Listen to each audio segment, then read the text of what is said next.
You are now entering the world of a movie review. A world full of drama, joy, ridicule, movie spoilers, unpopular opinions, and adult humor for as far as the eye can see. Welcome to An Evening at the Movies.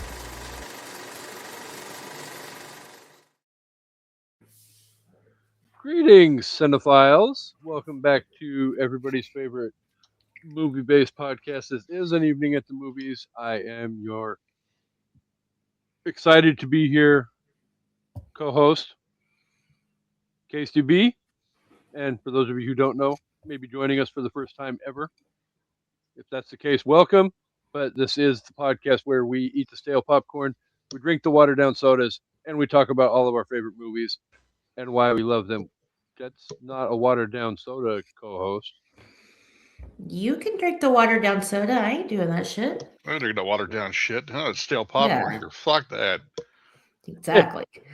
I want fresh popcorn, and the only watered down shit I'll drink is watered down beer at Henry Hudson's. I'm still not drinking watered down beer. Fuck that. Yeah, fair. For those when it's like 75 cents. Oh God, coin beer night. I almost died year on ago. so many of those. Sorry, Kasey. So, for those of you who don't remember, a year ago we were challenged by Havandre himself to legitimately drink the watered down sodas and eat the stale popcorn on An Evening at the Movies, just because we don't want to be guilty of false advertisement. Fair. So we did. That's why I wasn't on that episode, whatever the fuck episode that was. I don't even remember what episode it was that we did it on. I know it was like a year ago. Can we use a sliding scale? Can we use a sliding scale for what's considered watered down? Because there are levels of watered downedness, right? Like my ice is melted a little bit is technically watered down, yeah, but not like it's been sitting overnight watered down. Right. Like there's a little water floating on top where if you just stir it with your straw, you still got the carbonation and you're good. Or does it have to be like full ass watered down? Because I ain't doing that. Like it's changed tinge, so much water in it. I think Kasey is going to get a water with a splash of Diet Pepsi in it so he can say he's drinking a watered down soda. We lost him. We done lost him. And we're not even 2 minutes in. His own damn fault for picking that particular, slogan for the show. We are victim blaming here, 100%. We are. And I'm okay with it. Can't hear you. Oh, there you go. No, we hear you. Sorry. I wanted something originally catchy. And of the theater experience, at least he's not like, and we have the sticky floors, because I don't want to have that conversation. We're not talking about Pee Wee Herman style theaters here. Hola! Yeah, exactly. You know what? Shanna messaged me about this. Gracias. No stickies allowed on An Evening at the Movies. No. Shanna was watching a movie. I can't remember what she was watching, and she messaged me about this. She goes, why in these like crazy ass mob movies or just like why are they always meeting in these adult theaters? Like, can you imagine trying to do your business while some dude is like 2 rows away jerking it to some whatever is on the screen? Like, why do they pick those places? I'm assuming it's a couple of reasons. A, they're sparsely populated, hopefully, and B, it's probably a front they're using to launder money. Yet there's still people in there jerking it. Really quickly before I get to the introductions as we learned from Mr. Herman, that's not required. An adult theater's not required for that. So, sorry, Kasey. I must send a sincere, heartfelt apology to one Michael Greenwalt because evidently we're going into the gutter, and we're not even 5 minutes into the damn show yet. So, is he complaining already? No. Oh. But if you saw the announcement that I made a little while ago that we were going live at 5 o'clock, 7 o'clock, whatever, I made reference to the fact that and I tagged him. I make no guarantees as to where we're going with the conversation, so be prepared to have your eardrums corrupt. I feel like he's watched enough episodes that Amanda and I were on that he's prepared. And he knows me by now. I mean, I should hope so, considering yeah. that's his daughter. Well, yeah, but I'm not trying to blame the man's upbringing. I'm just trying to point out the fact that I have a pattern. No, we don't blame the man's upbringing, because then we have to put people in witness protection and all of that, and we don't condone that on an evening at the movies. Yeah, I can't afford another So. person in WITSEC. I'm strapped right now. So I think once you've heard your daughter talk about losing her virginity in a waterbed and then talking about how many uncircumcised guys she's been with, you've lost all ability to be shocked, right? So God, I miss waterbed sex. For the crowd, it wasn't with Amanda. There was not. Yeah, there was no no, bumping no. of the uglies. No. Although We technically, danced together once at a back, school dance, and that was you it. were- Yeah, and you keep showing the fucking picture periodically. Because we're so cute. Yeah, that's one way to describe it. Well, I mean, Amanda could, just post it on the group page and tag everyone so that everybody gets to see the picture too. So I just figure you missed the days when you had hair. I did have pretty good hair. You did have so some before we decent get hair, to but the anyway. introductions, one, hi Terry, and two, hello Jamie. Thank you for joining us on this incredibly exciting and worthwhile episode to be here. If you say so. I'm glad Chris is here. That's all I have to say. Spoiler alert, Amanda's probably not going to have a nice thing to say about this movie. That's not true. But, I have some nice things to say, but before we get to all the discussions and all of that, though, say hello to everybody's favorite co-hostess who's stuffing her face as we speak. Hi, co-hostess. Hi, co-hostess. Sorry, I'm eating some peanut butter M&Ms. I didn't know it was going to be my turn to talk. Fucking junk food teas. I stole them from George, but I bought them for him, so I can do that. Well, I mean, what's his is his, and what's his is yours. So that's exactly right. Well, at least half. So, but joining us again a second week in a row, everybody's favorite Thunder fan himself on happens to be hopefully LeBron out the hell of the damn playoffs tonight. So please. Fucking 9:30 tip off. Before I do introduce the fact that he's back again the second week in a row, I will say this, and only because I want his ass out of the fucking playoffs immediately. Let's go Thunder. Ah! Thunder up, baby! Woo-woo! Yeah, I'm not thundering up. I'll just say let's go Thunder, but that's only because I want LeBron out. I don't think that's going to be a problem. The man is 41 years old, and right now the best player on that team. There is no depth. They are the Dallas Cowboys of basketball. They've got a really good starting group, and then shit. However, I will say if Jared Vanderbilt plays tonight, he gets one of my votes for toughest sons of bitches on the planet. Can he even play? I don't know.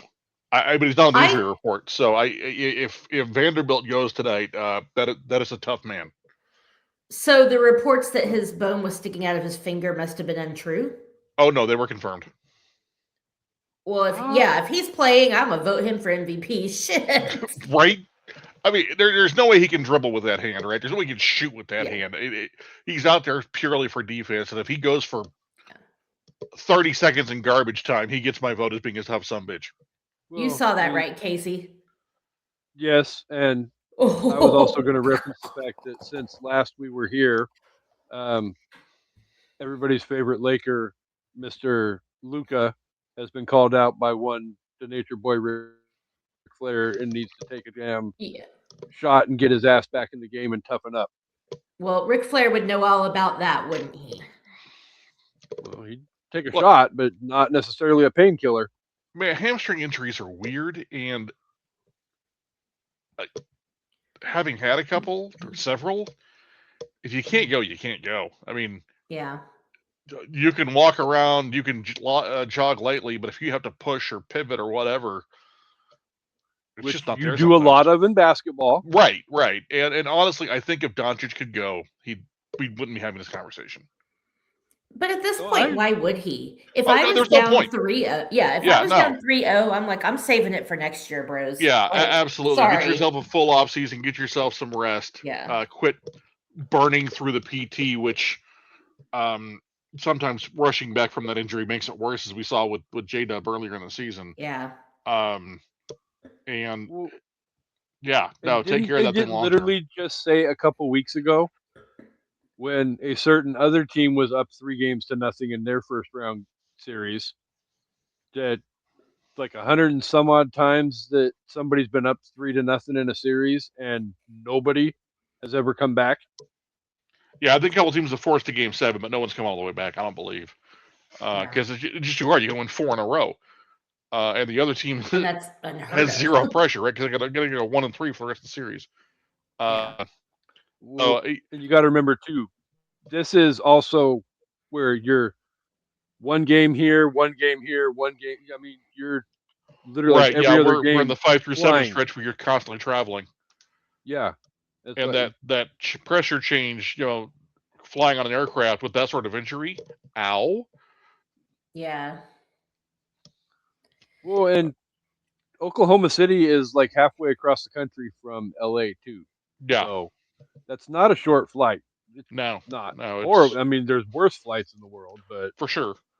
And you're losing time coming this way, so I don't know how much that matters, but yeah, if Doncic going down, I mean, can't go. Like it's real. I'm not a fan of the dude, but I honestly think that he could go right now. He'd be on the court. I like Luka more than I like his freaking teammate.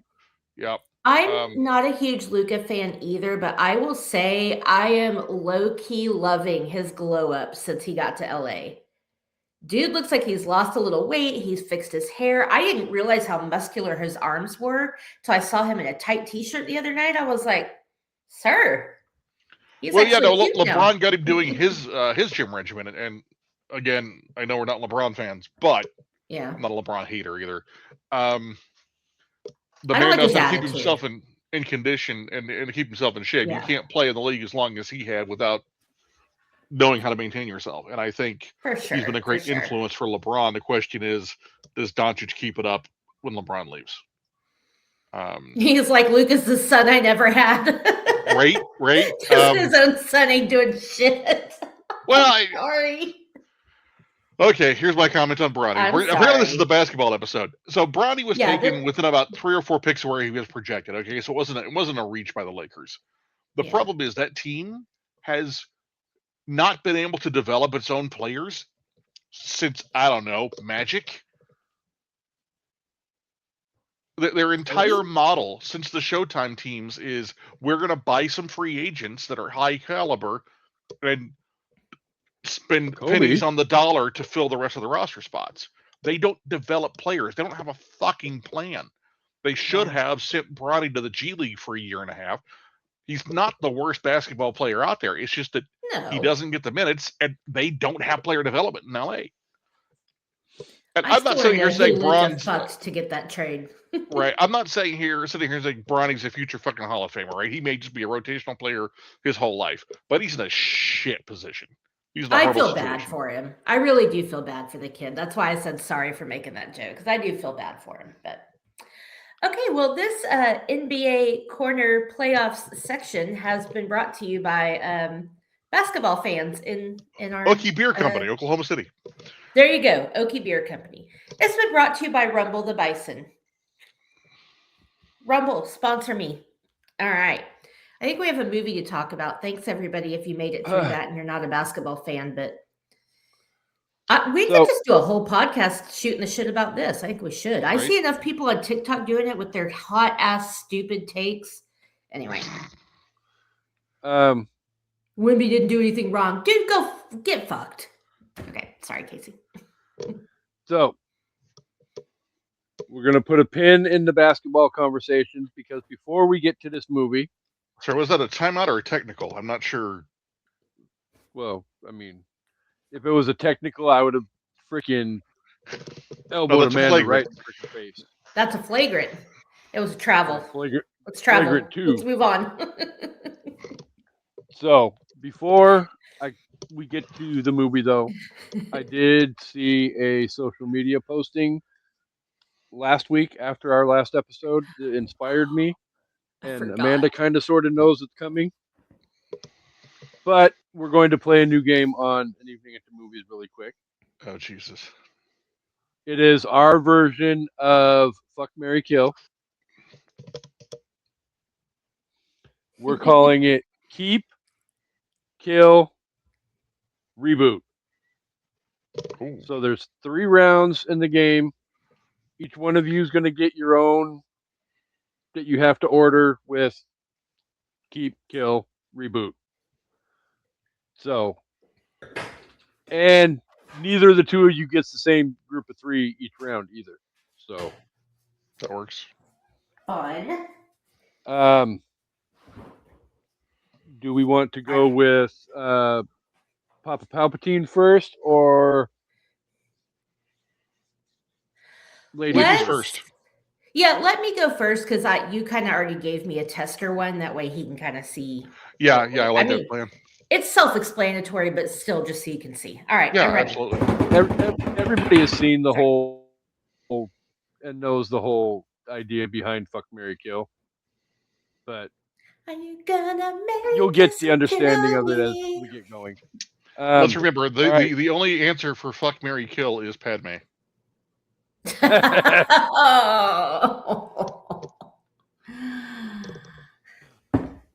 Uncool.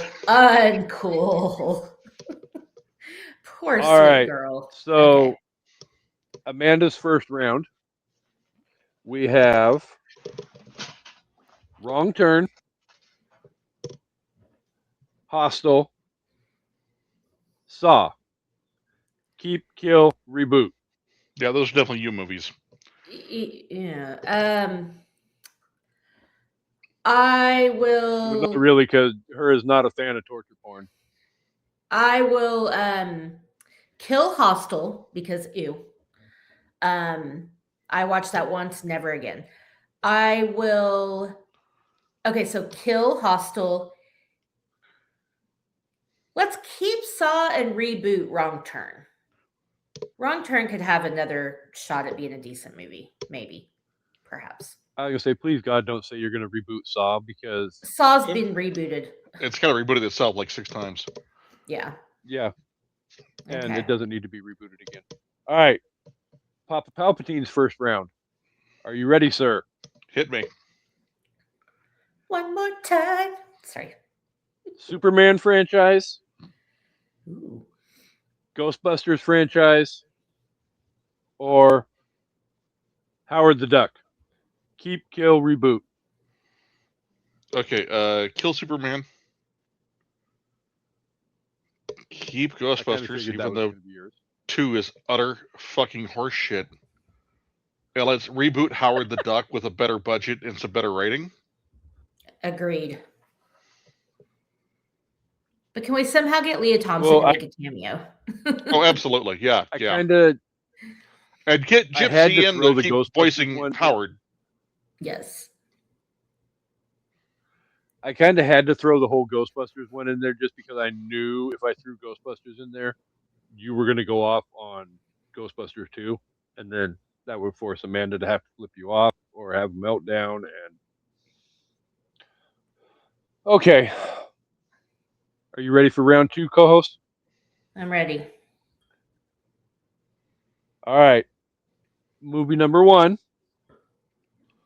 Misery. Shawshank Redemption.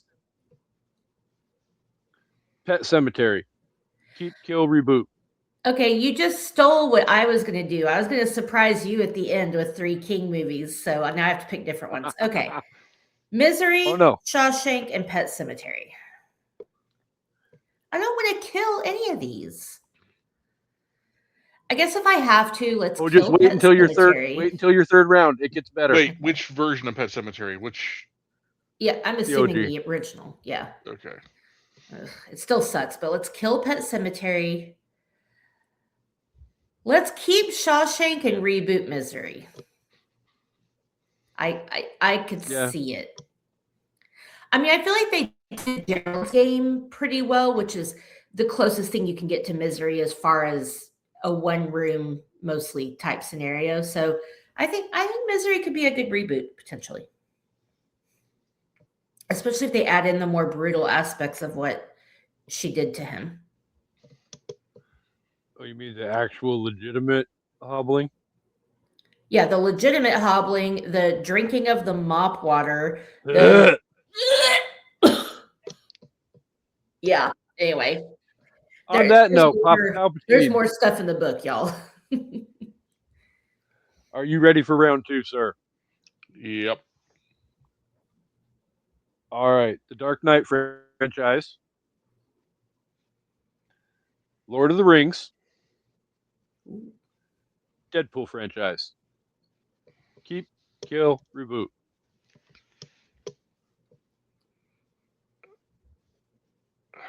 Jesus Christ. I tried to not make it easy on either of these 3 rounds. Okay, so we're keeping Lord of the Rings. I kind of figured. That one's non-negotiable. I mean, you've been to Middle Earth. I have been to Middle Earth. Mm-hmm. Oh, man. This is tough. Wait till you hear Amanda's third round. I'm scared. So we're talking about Nolan's Dark Knight franchise, liking Batman in general. Nolan's. Yeah, Dark that Knight. makes it fucking worse. And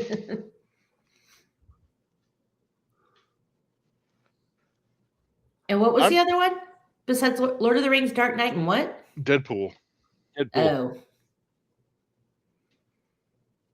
I'd kill Deadpool, so I think that's where I'm at, because Deadpool runs its course. Ryan Reynolds playing Ryan Reynolds is done. Yeah. I don't Ryan dislike Reynolds the guy, but right now, he needs more material. So I'm gonna say kill Deadpool and reboot the Dark Knight again. Honestly, who are gonna play Batman again? I loved the Batman. I'm looking forward to the second one. I really enjoyed the series. Too.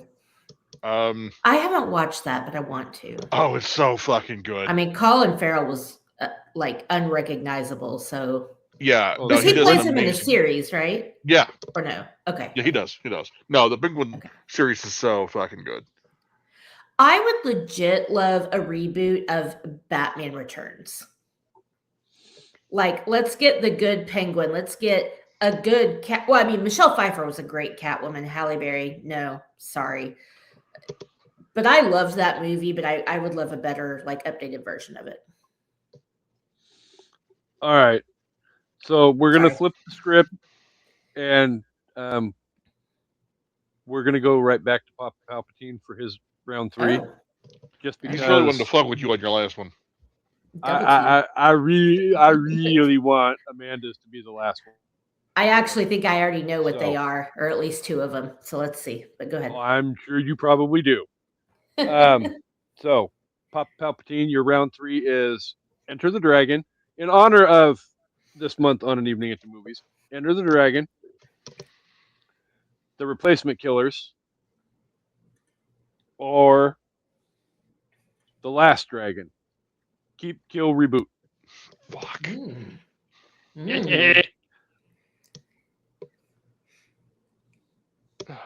Jesus. You know what you got to do. I know he loves all three of these movies too. Yeah, but the one to kill is pretty obvious. So, as problematic as it is, and as dated as it is, and as low quality compared to the last 30 years of martial arts films that it is, you can't fuck with Enter the Dragon. Yeah. You just fucking can't. So keep that one. Yeah, that's a keep. Absolutely. It's a sin to fuck with it, right? Because that is quintessential Bruce Lee. If you're gonna watch only one Bruce Lee movie, you watch that one. Right.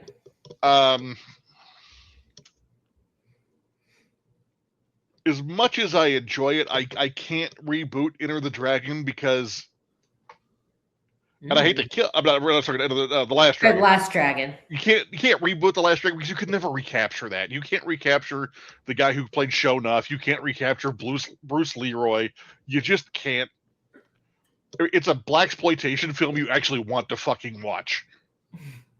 I mean, there's a few of those I enjoy watching, even though they're terrible. But it's like if a Wu-Tang album was a movie. Okay, it just you can't fuck with it either.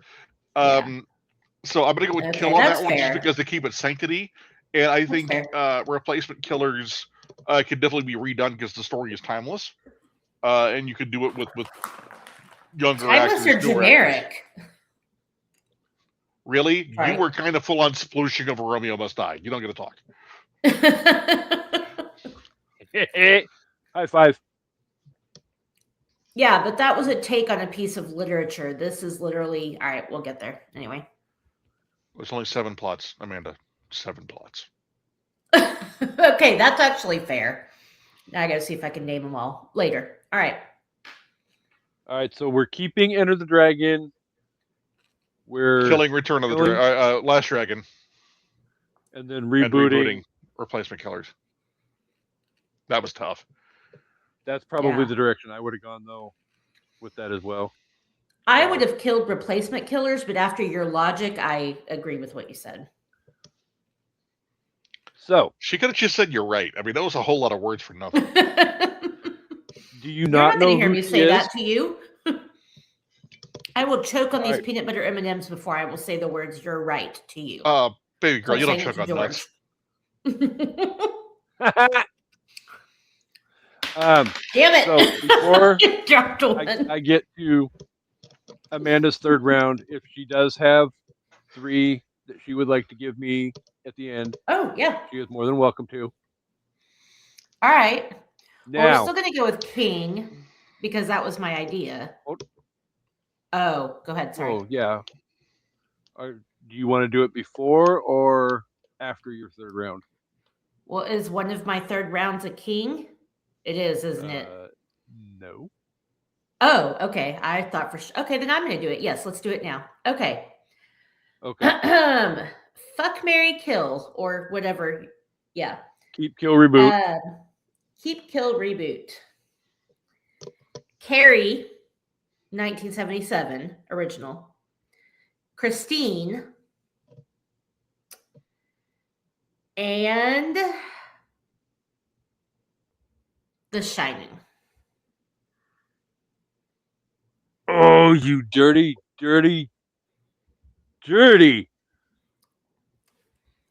Oh, I'm going to give you You're a dirty birdie. Yeah. What? I got 3 for him too. I'm going to, punch you right back between the fucking eyes. Oh, well, I hope you have the one I left out that I thought about keeping, but okay. All right. Carrie, Carrie, Christine, and The Shining. All right. I'm going to go with Carrie has already been rebooted. 2 times with the third one to come. The second one was good. The one with Chloe Grace Moretz? Yes. The second reboot. One. Yes, that one was good. What's her face from Lost? Fuck that one. So it's already been rebooted a couple of times, so I can't reboot it. So are you not killing it or going to. keeping it? I'm not going to keep it either. Okay. And it sucks because I love the original Carrie, but I'm going to go ahead and kill it. Christine and The Shining. Oh, God damn it. This sucks because you know good and hell well what my thoughts are of The Shining. Yeah, The we have the movie. same thoughts. So Oh my God. Reboot The Shining and keep Christine. okay. I respect that. All I want a reboot of The Shining as a limited series. I want it faithful to the book and I want it as a limited series. If somebody would do that and do it right, I would be so fucking excited. I definitely have warmer feelings to the 97 miniseries that had Yeah. Weber in it, but And Rebecca De it's Mornay. still Wow. there's still holes in that miniseries that need to be addressed. So, Well, like that poor fucking kid. Palpatine, All would right, you go like to ahead, punch me Chris. in the mouth too? Absolutely. All Yeah. right. Star Wars original trilogy. Ooh. Oh, Jesus Christ! Star Trek movies with the originals cast. TOS movies. And Tron. Ooh. Maybe replace Tron. Tron was just recently redone. That's an easy one to say. But it wasn't. It's a sequel. It's not a reboot. Oh, Yeah. okay. All right. My bad. I thought it was a reboot. I cannot kill original trilogy. Help me, Obi-Wan. You're my only hope. But is it worthy of a reboot instead of the keep? Oh, Jesus God, the pain in my head. I thought Amanda was mean. Fucking Palpatine went below the belt. Well, I almost threw you the Green Mile, so. Oh, I would have But I fucking did muted not. you if you did that. I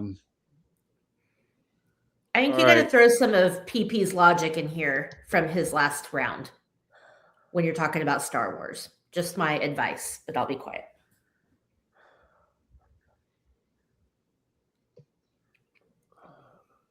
I think I just set his childhood on fire. I think you did. You really did. Because, like, obviously, like I said, I'm keeping the OG trilogy. But then, you are? Okay.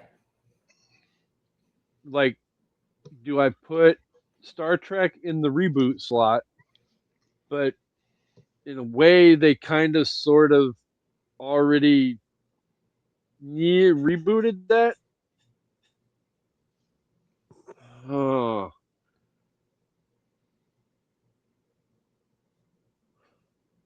All right, fuck it. Keep Star Wars. Reboot Tron. Kill Star Trek. Only because there was the J.J. Abrams attempt at the reboot on Star Trek with Chris Pine, and Zachary Quinto and all of them. So Chris Pine is so hot. All right. All right, let's see it. Or let's hear it. I don't feel as nice about me being mean to you people now because were not very nice back to me. All right. So, drum roll, please. Ready.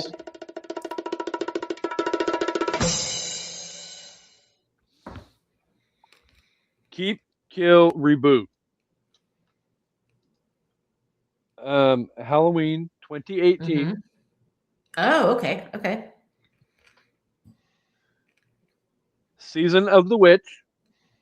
I'm not going to call it what you want me to call it, and you know this. Fine. Which please?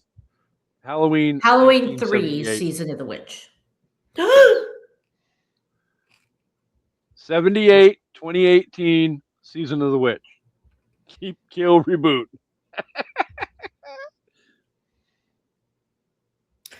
Okay, I'm keeping Amanda needs 1978 tissues. because I do, but you cannot touch Halloween 1978.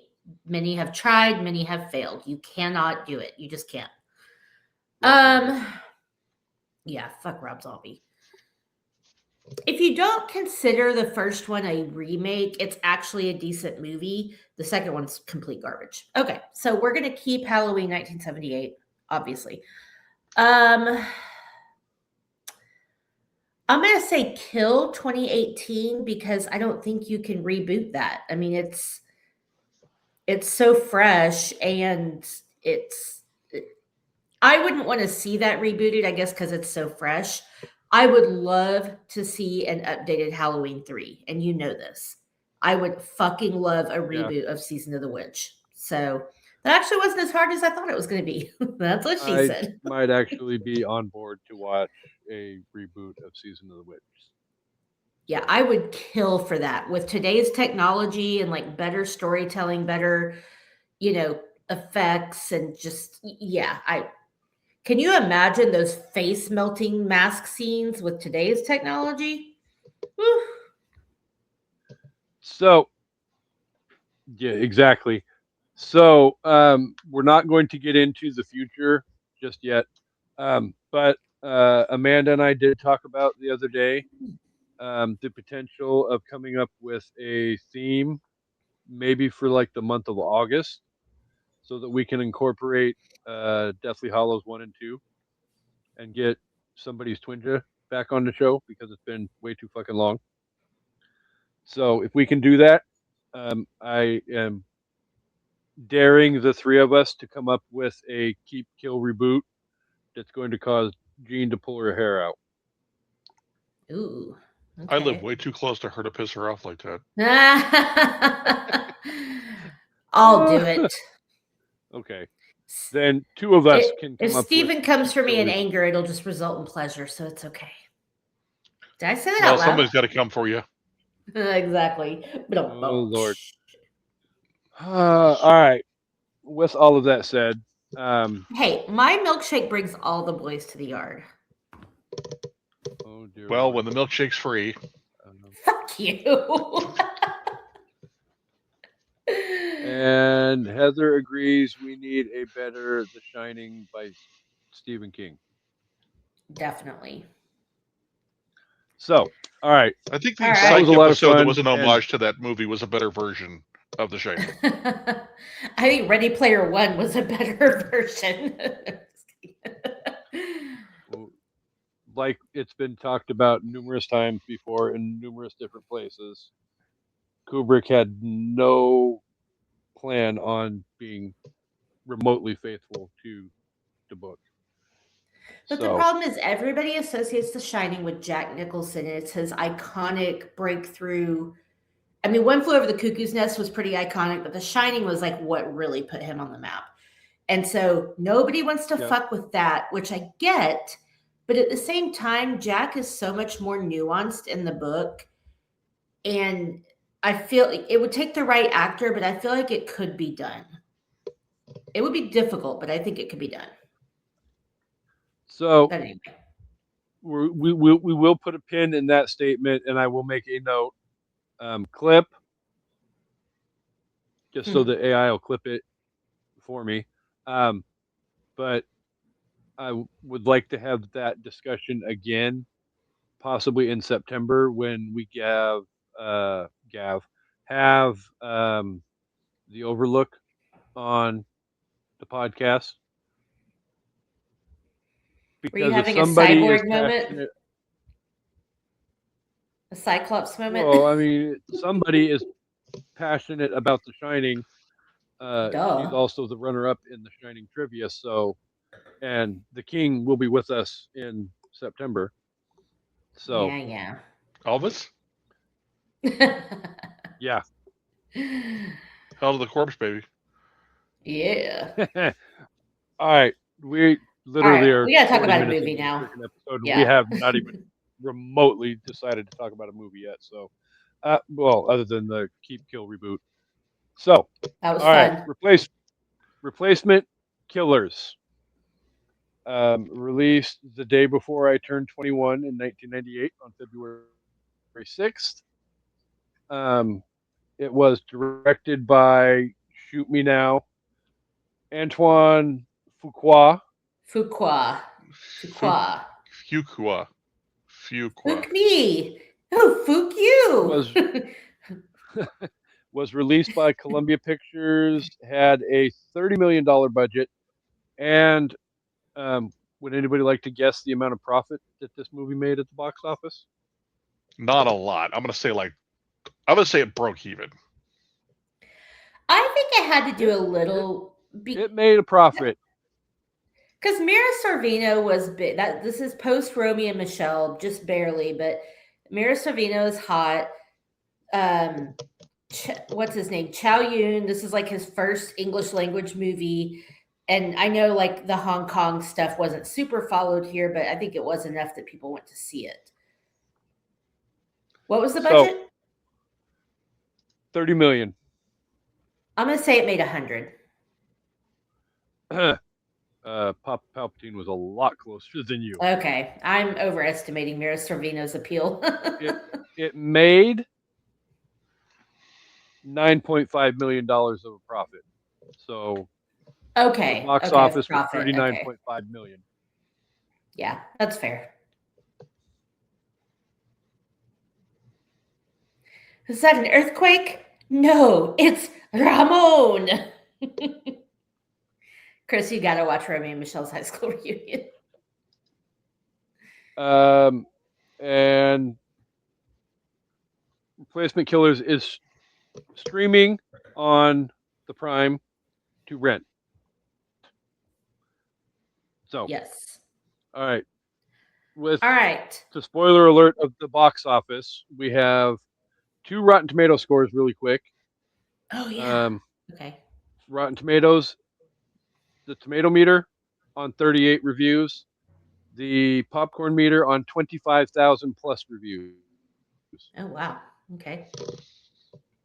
Chris, you can go first. I'm gonna say like 42% on the tomato meter and like 62% on the popcorn meter.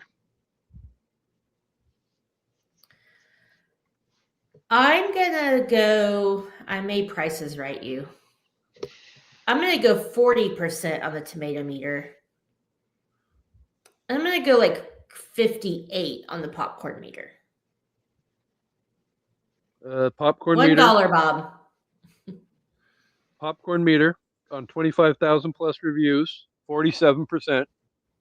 Ouch. Oh, we're getting ready to go ouch again because tomato meter on 38 reviews, 37%. Ooh. 37 in a row? What? So, have you not seen Clerks? I turn the mic. Yes, I forgot. It's been a minute. All right. So, before I turn the microphone over to the co-hostess, I would like to say and get it correct for the first time ever. Amanda, did this movie win any awards at awards season? It absolutely did not. It got nominated for a Stinker Award, which I'm guessing is like the Temu version of the Razzies, for worst on-screen couple. But yeah, that's it. And it didn't even win. It was just nominated. So there's that.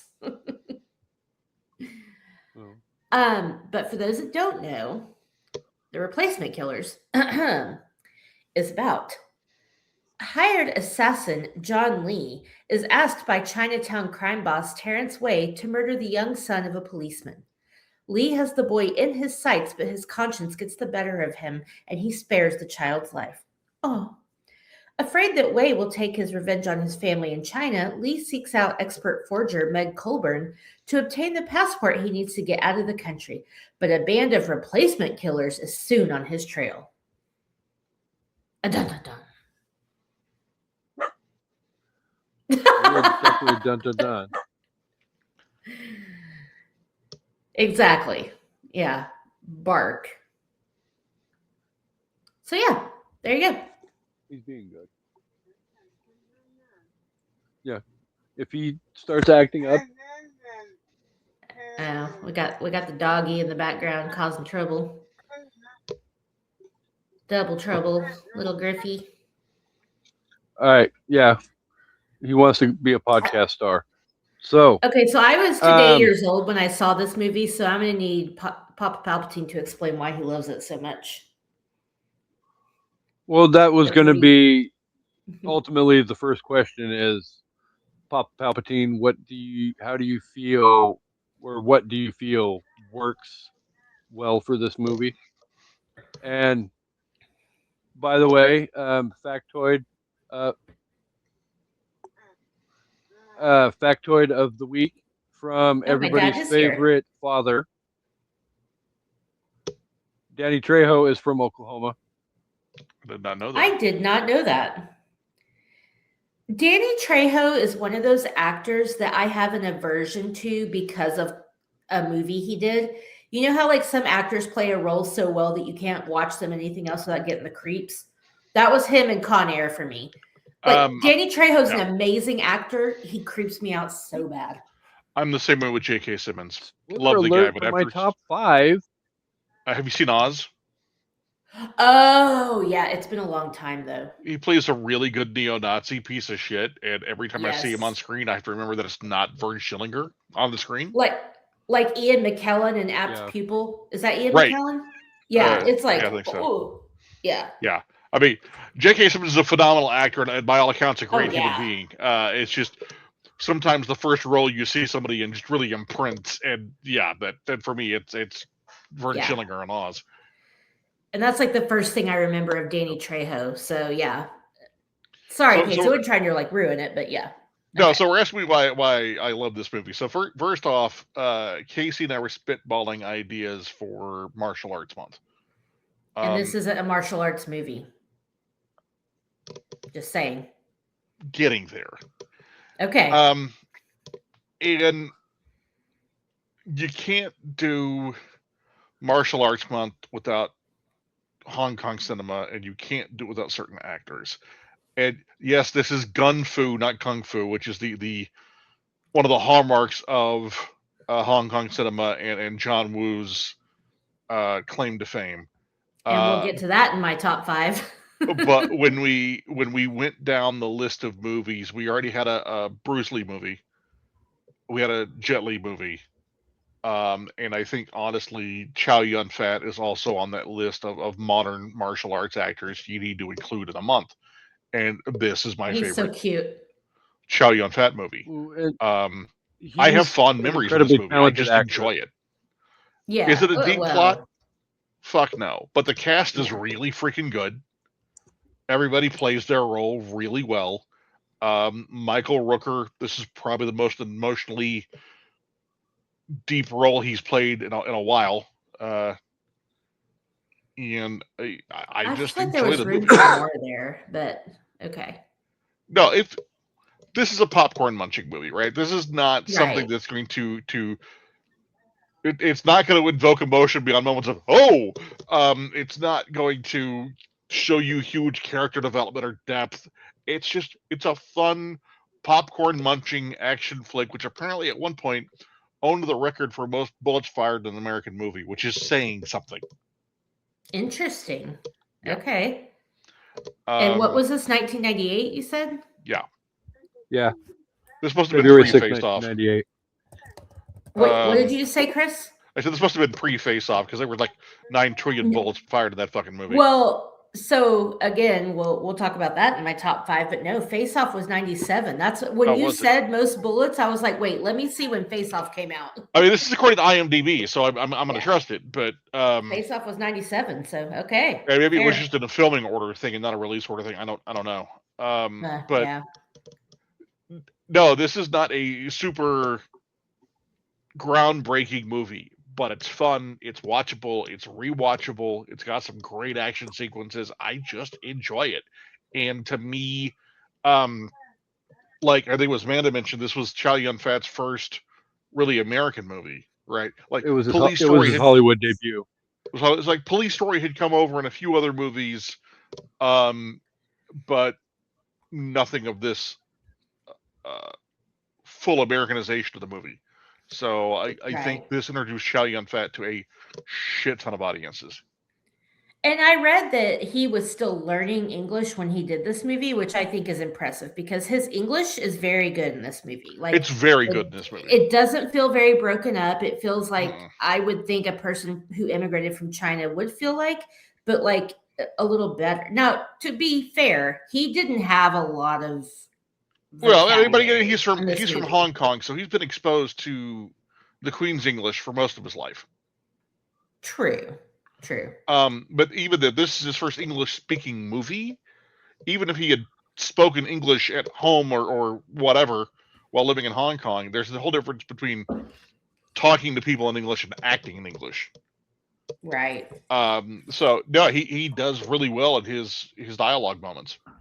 Yeah. Spoiler alert for next week on An Evening at the Movies, but talking about Asian countries speaking the Queen's English.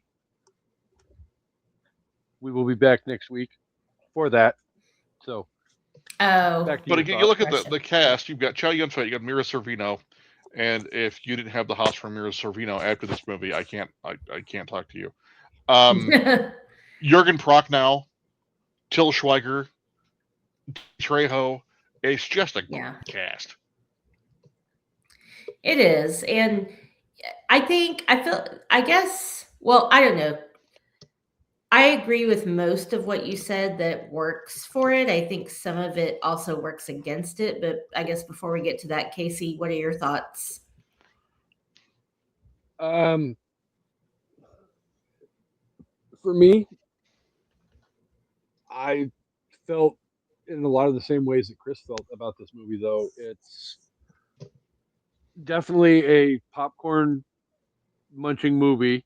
It easily, is something to just put on and just be entertained by. You're not necessarily looking for perfection and all of that.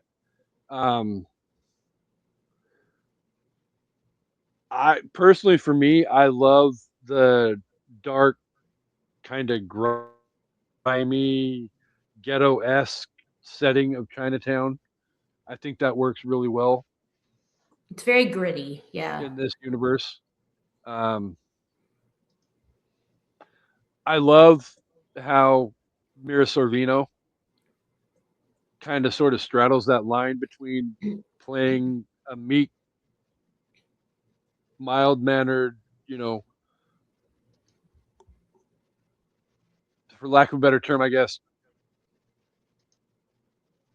I don't really want to say bad guy, but I mean, she's crooked. We'll go with crooked. Well, yeah, I mean, we know having moments where she's had a childhood of debauchery, maybe not debauchery, but criminal behavior. So we know she's capable. Yeah, well, and then she has those moments where she goes from that, to being an ultimate badass and literally screaming at the top of her lungs while she's emptying a clip, shooting at somebody, or driving a freaking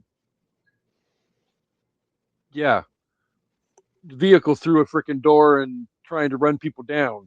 I mean, it's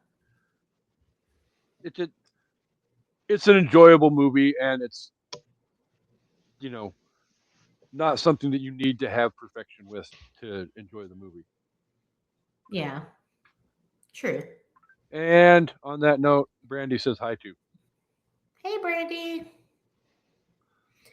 So again, I watched this for the first time today, and I didn't not enjoy it. I agree with what you said about it. It's just like it to me, it wasn't, as Kasey always loves to say, it's not reinventing the wheel. Like, it's, a very basic story. It's a very, I feel like there were some plot holes and there were some like things where I wanted more depth, I guess. Like one of the main things is, okay, he's dragged Meg into this thing for better or for worse. It happened. He didn't mean to, but whatever. He's still planning to go to China. What the fuck's going to happen to her? Like, Wei's just going to kill her. And that never seems to get addressed. Like, the whole point is she needs to make him this passport, and she's agreed to do it after, a bunch of back and forth. But what's going to happen to her? And I thought that was like and I'm not saying, oh, he should have been like, I love you, come with me. But I feel like it was always in my head going, okay, great. He's going to go save his family. What's she going to do? She's going to die. And I guess I feel like I wanted a little more depth in the story to feel more connected to the characters, which I understand isn't something you always need. I get that. But I didn't understand John's...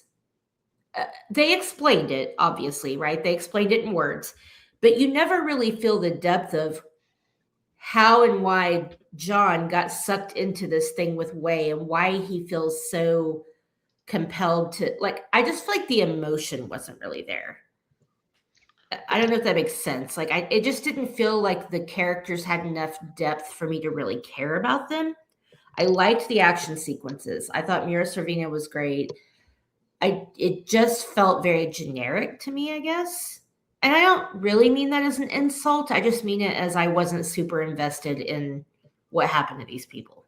No, they spent almost no time establishing anybody's character except for Michael Rooker's.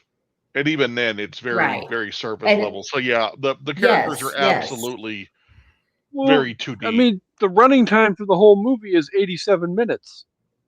Yeah, I felt like they could have taken 20 minutes and expanded on some things. Although I do want to point out that when they're like, oh, we need to bring in people of John's skill level, maybe combined they were, but those guys were just shit at their job. They were good at spraying bullets. Yeah. But they couldn't aim for shit. Right? Yeah, I mean, I guess in every movie, I feel like there needs to be somebody that you really care about and root for, or even root against. And I didn't care enough about any of these characters to feel that. I liked John. I was glad he had a crisis of conscience and didn't kill. And you learn later that it's the kid, not the cop, which I thought was a decent little twist. But it fell flat for me that I didn't care enough about any of them. It was enjoyable to watch, and the fight sequences are great. It also feels like a little bit of like great value John Woo, but I also know John Woo worked on this movie. So, I don't know. I didn't care enough about these people to be invested in it. But I'm with you. It's a fun watch. It's a good action movie for sure. With that said, before we move on, though, I do need to reference the fact that Amanda did say that you find out at the end that it was about the kid, not the dad, Michael Rooker. I didn't see that coming, I will say. I thought it was the dad. I think my favorite line of the movie is finding out that was the intention the whole time. And, well, at the end where Wei tells John the whole thing, and he's like, not in your lifetime, and then he pulls the trigger and shoots him right in the fucking face. I'm like, yeah, like a little bit cheesy, but at the same time, that's some cold bullshit right there. But I actually liked that line. Yes, it's cheesy, but I liked the not in your lifetime. But I felt like his death didn't satisfy me. And maybe I'm expecting too much. I thought it would be a little more theatrical than just watching him fall down a bunch of pinball things to the ground. I don't know. But I actually thought that was a good line. I mean, yeah, cheesy, but I liked it. They had a lot of opportunities for emotional moments for John, like when Alan dies. I feel like they almost got there, but they just didn't. And I don't know if that's a result of the actor or of the writing. I want to think it's the writing because I think he's a pretty good actor. I think it feel was the like writing. Yeah, I think the writing's missing some moments. I feel like when he portrayed emotion, I wish there had been a little bit more Yeah. sexual tension between them two because clearly that's what they're telling us is happening, right? Like he's kind of looking longingly at her and I'll miss you. And she's like, you're the only person I've made a passport for that I want to see leave. And I'm not mad that they ended it like that because, yeah, what was she going to do? Go with him?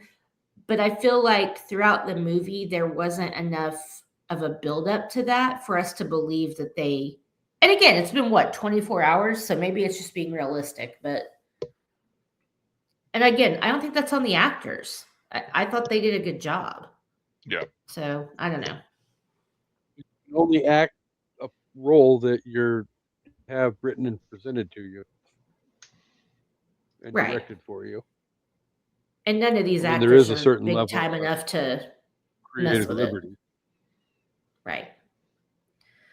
I thought the score was great, and I thought the music, I thought the use of like the techno music and all the different parts was really, really good. It's very what I think if I had to sum this up in one like sentence, this movie is very much style over substance, which isn't a terrible thing.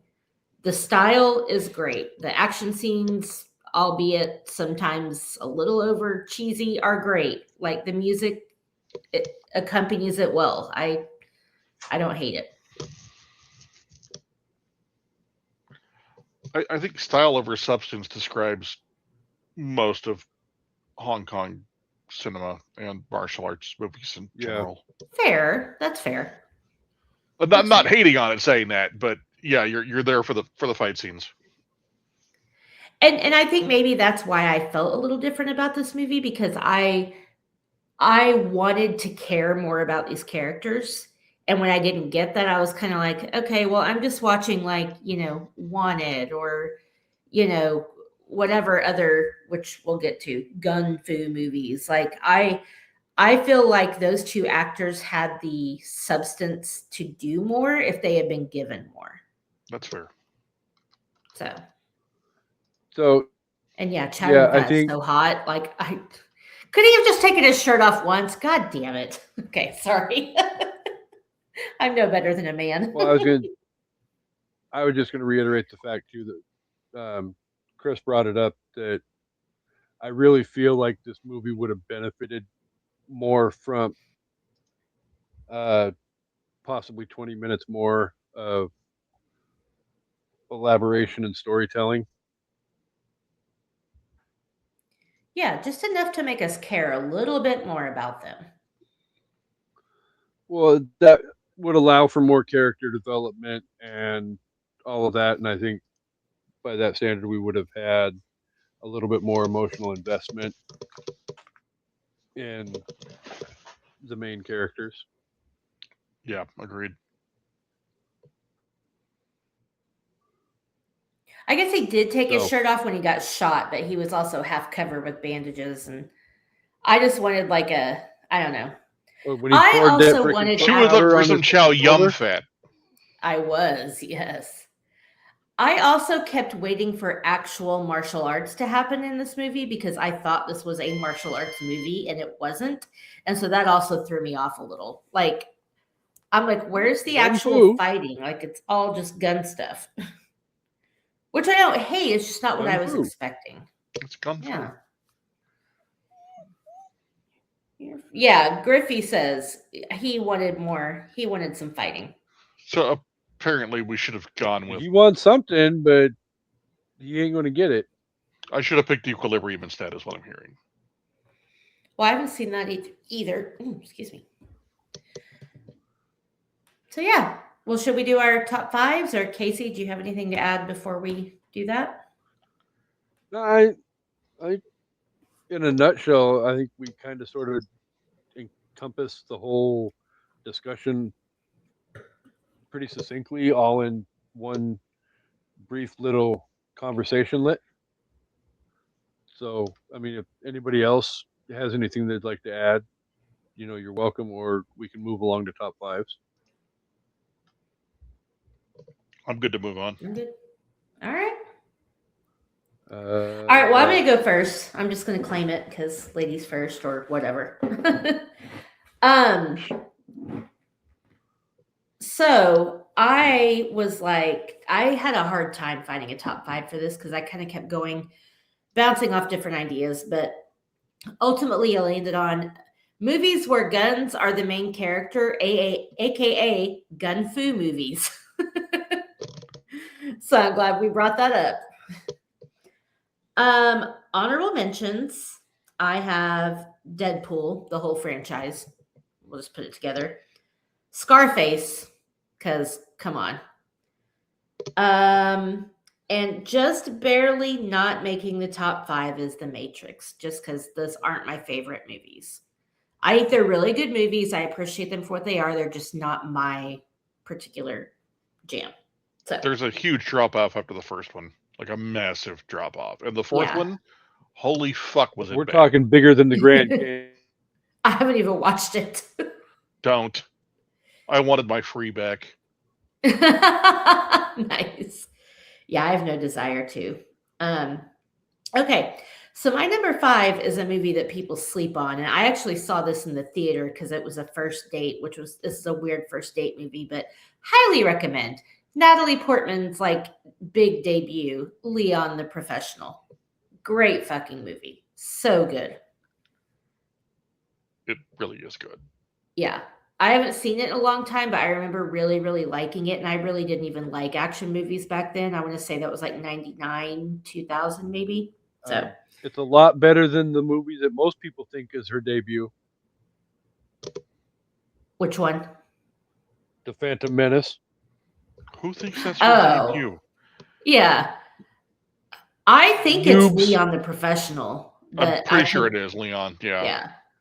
I had never seen her in anything. Well, I'm sure it is. I've heard people refer to the Phantom Menace as being her debut, and it's like, okay, well, one, you're wrong. Two, well, a lot of people didn't see that other movie. Started I guess, on so.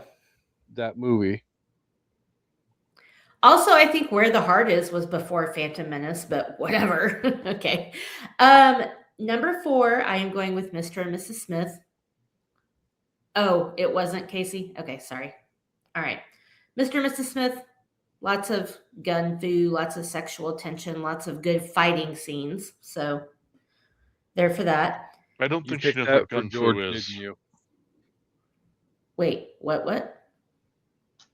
You go, Kasey. I said you picked that for George, didn't you? Well, actually, one of my honorable mentions, Wanted. I mentioned it. I was going to pick that for George. And yes, Mr. and Mrs. Smith for George. But also, it's a good movie. One of the few Angelina movies I can actually tolerate. So I would consider most of these gun fu movies, because there's a lot of gunfire doesn't make it gun fu. Oh, okay. Well, I guess I don't understand gun fu then, because you're not going to like the rest of my list. Okay, number 3 is the entire John Wick franchise. Those are absolutely gun fu. Okay, all right, good.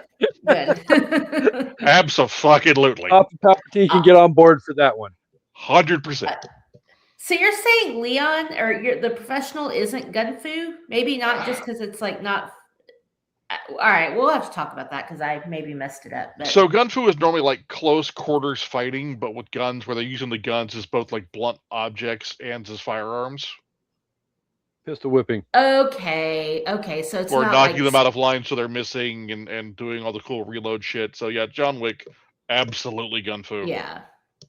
I mean, I think Mr. and Mrs. Smith is too, though, then. Like, there's a lot of... You haven't seen Mr. and Mrs. Smith? Oh, my God. I'm not an Angelina Jolie fan. I am... Okay. List of movies I've enjoyed her in. One of her biggest haters right here. I actually enjoy Mr. and Mrs. Smith. I tolerated Wanted. Yeah.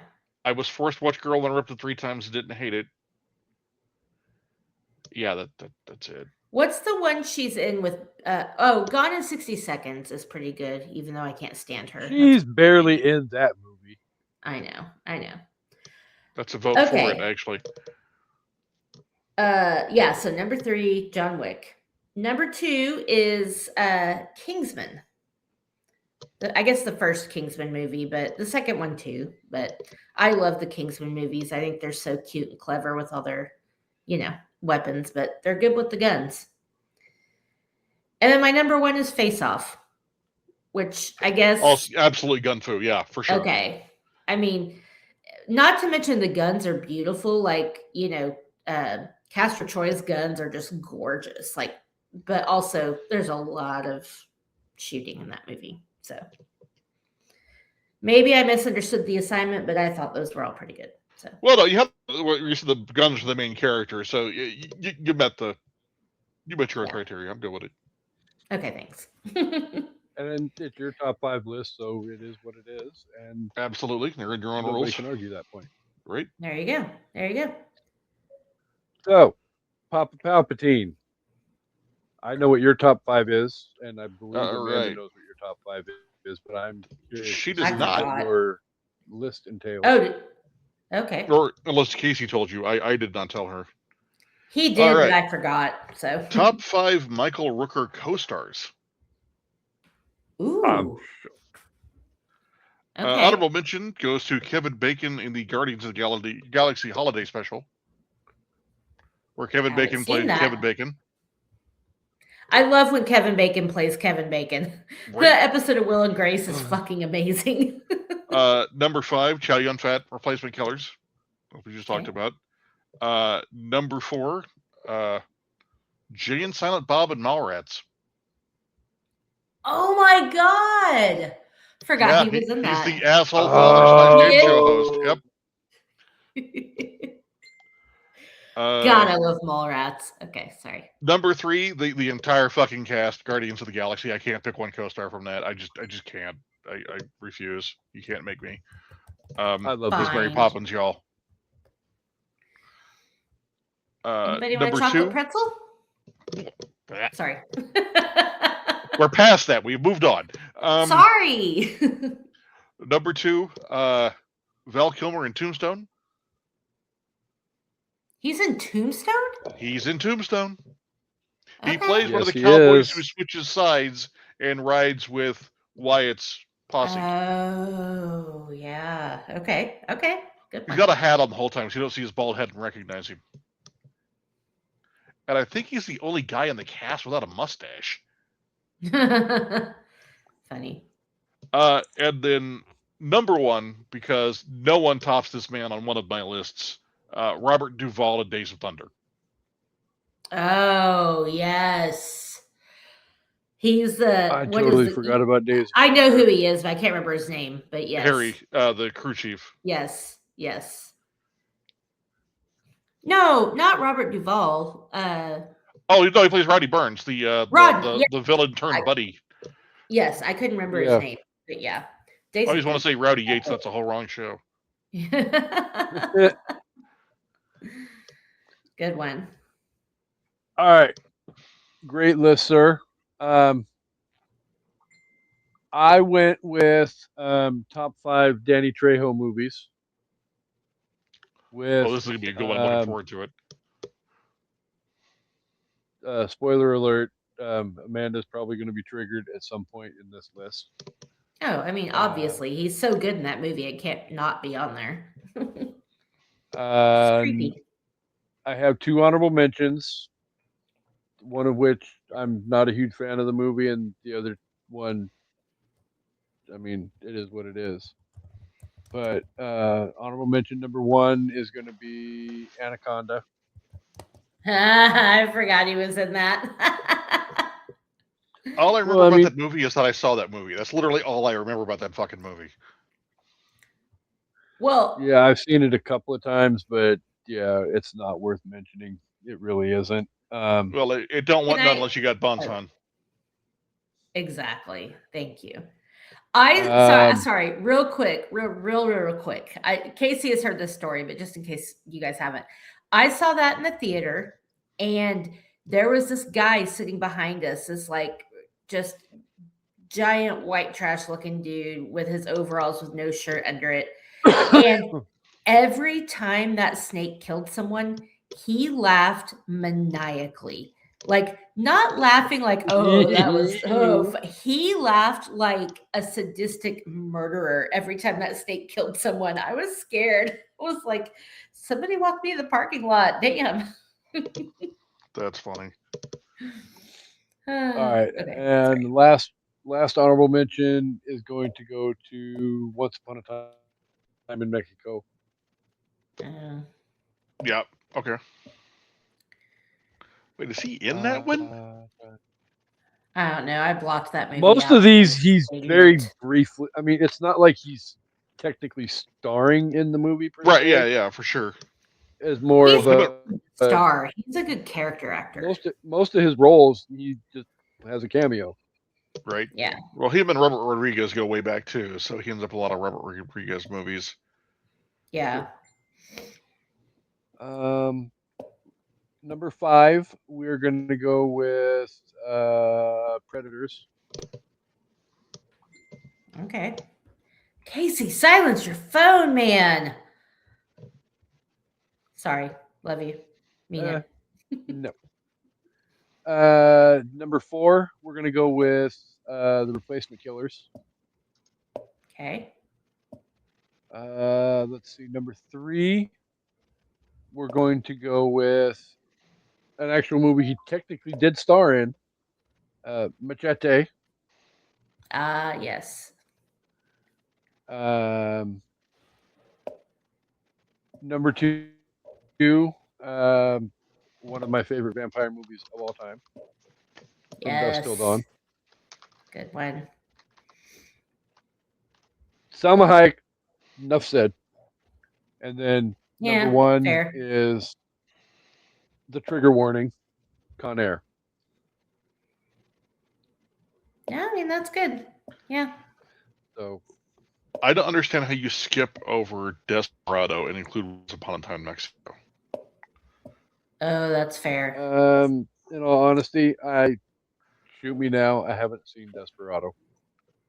What? Huh? Okay. Okay. So you've I seen said, don't you? the third movie in the trilogy, but not the second. Yeah. Like, I haven't seen the first one, but because it's basically Desperado from what I understand. But okay, dude, you gotta watch Desperado. I mean, I will is be amazing. fixing that. And Steve Buscemi's got like 3 scenes and steals all of them. Hey, he's also an anchor man. Just saying. I think everybody's an anchor man. That's fair. That's fair. Everybody is an anchor man. That's fair. All right.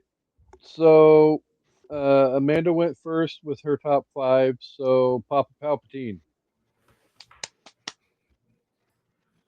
what are your overall thoughts of and rating for the movie? So overall thoughts. Again, this is a fun movie. This is a popcorn movie. This is eat the good popcorn and the non-watered down soda. Because we have adult jobs, we can fucking do that. Exactly. We got grown-up money in this bitch. Right? But it's a sit back and enjoy it movie. It's a bit of a time machine. It's I still laugh at 90s suits, the way they were cut, the fact that they're 2 sizes too big on everybody. It's like rewatching The West Wing and you're like, are they wearing their dad's clothes? I wear your granddad's clothes. I look incredible. Right? Except for that cost way more than $20. Right? 99 cents. It's fun. It's got an amazing cast. It's full of people you know and some that guys. It's just a fun, good watch. If you're looking for character development or a far-reaching plot or depth, it's not your movie. If you're looking for some classic Hong Kong style cinema, some gun fu, some decent acting, and 87 minutes of just fun, go for it. And so I'm going to give this 4.5 out of 5 forged documents. You fucker. That was mine. Paybacks for all the times you've done that to me. Well, mine was forged passports, but still. Okay. Same thing. Okay. So, like I said, wasn't a lot of depth for me. I didn't really care about any of these people, but it was fun to watch. Again, I think Chow Yun-fat probably had the most emotional. I know you said, what's his name, the cop, but I feel like he had a little bit more emotion, but I just still, again, I wasn't invested. So watching it as an uninvested person, it was fun. The action sequences were cool. The music was cool. Again, very stylistic, not a lot of substance, but I'm okay with that for a movie like this. Mira Sorvino, I thought was really good, even though I really don't like her that much as an actress. I really want to like her. I really do. I love her in Romeo and Michelle, but I don't know, something about her bugs. Wait, you didn't like her in Mighty Aphrodite? I don't think I've seen that. That's what she won her Academy Award for. Oh, I have not seen it. Okay. I'm going to give it 3.75 forged passports because I can't think of another thing right now. So screw you. I'm ready to thunder up. I got other things on the mind. I guess it is about that time, isn't it? No, it's not. You still got like a we whole got an hour. To I know. We got an hour till this stupid shit. Fucking 9:30 tip off. Fucking shit. I'm not even turning it on because I got work in the morning. All right. Bitches, so my overall thought is, a lot of it in the same line with Chris. This is not a horrible movie at all. It's not. If it's something you're looking for perfection from and depth and emotion and all of that, yeah, it's not the movie for you. If you're looking for, just an enjoyable movie to watch and you can appreciate what it brings to the table, then sit down and give it a chance. Chow Yun-fat is hot. Sorry. Not in my opinion, he's not. My door doesn't swing that way, damn it. He's so cute. I would well, not with that attitude. Yeah. But yeah. With enough inhibitors or enough chemical influence, you could be swayed. I'm just saying. No. That's fine. I'll keep them for myself. I really, personally for me, I enjoyed Mira Sorvino's performance in this movie. I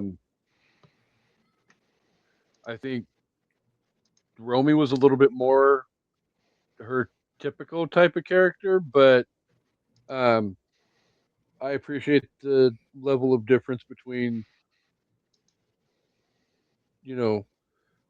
these two characters. I'm gonna go with 4 out of 5. Screaming Mira Sorvino's while losing her shit and going ape shit badass. There you go. So, but yay, this was a lot of fun, and thank you, Chris, for requesting the movie. Even though it wasn't necessarily a request, but it was a request, and it's semantics.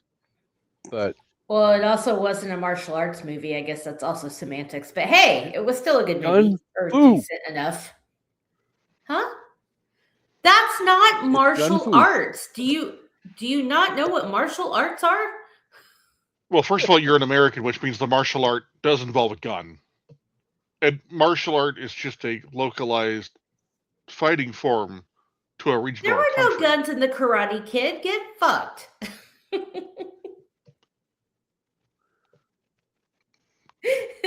Technically, boxing movies are martial arts movies. I agree. There's no guns in those movies either, except for outside the ring. Well, I mean, we I were just wanted technically one shamed like kung last fu week kick on to the head. last week's episode by George because we're not doing Bloodsport this month. Yeah, George was big mad about Bloodsport. We'll have to bring it back sometime. Honestly, I'd rather do like a Steven Seagal, like Hard to Kill. I'd do Hard to Kill in a minute.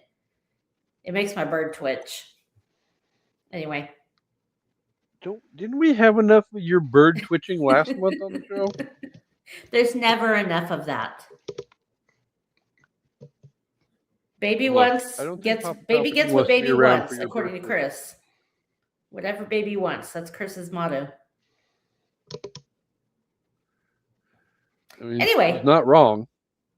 Exactly. So, I'm the baby in this scenario.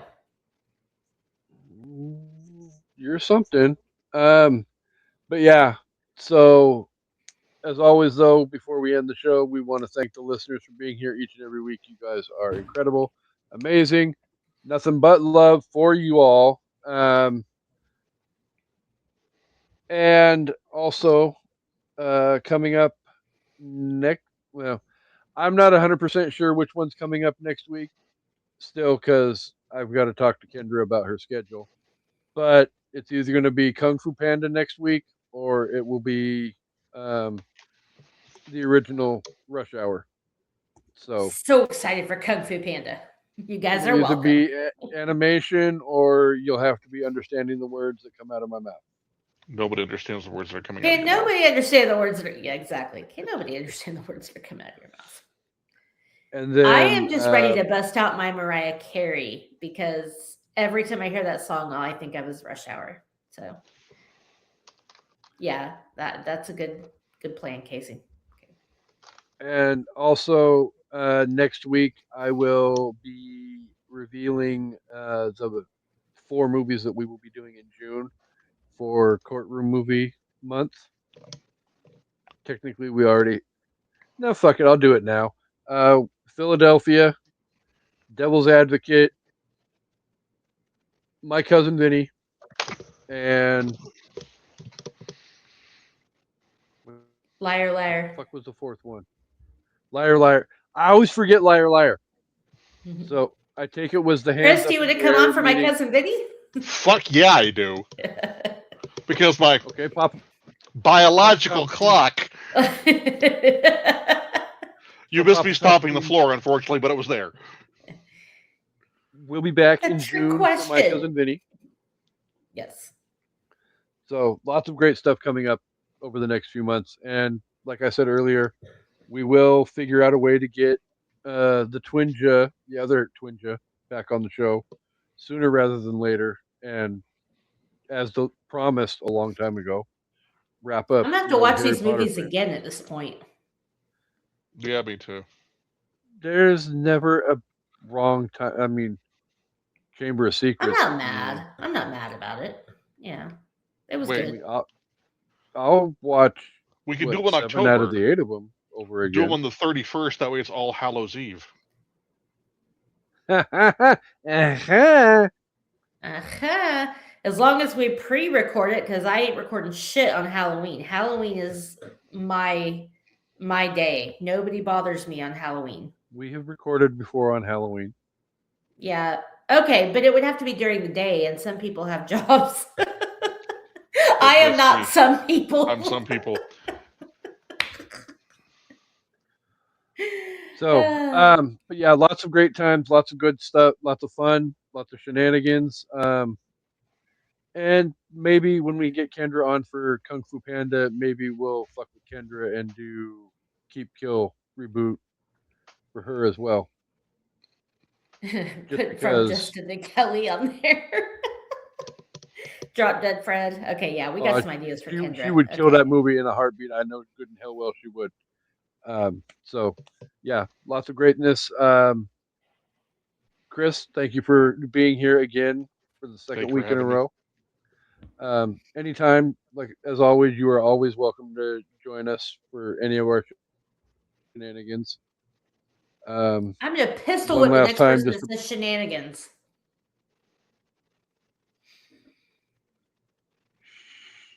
Shenanigans. Far Marva, what's that place you like with all the goofy shit on the wall? Okay, sorry. Pistol whip, an element of gun fu. Very true. But one last time before I turn the microphone over to Amanda to wrap up the show, just because I really, really, really want this to happen. Go Thunder. Amanda, take us home. Woo! Yeah, thunder the fuck up, baby. Woo! Yeah, the Lakers got can it twice suck. this episode. Be fortunate. It's probably the last time. I'm impressed. I'm impressed. Suck it, LeBron. Yeah, thank you guys for watching and listening. We hope you thunder the fuck up tonight if you're so inclined, and we hope you enjoyed the episode, and we hope you come back for an evening at the movies. Goodbye. Peace and hair grease. Ooh, my dad says go Thunder. Yeah, I have to throw that up there before I hit end stream. Bye, buddy.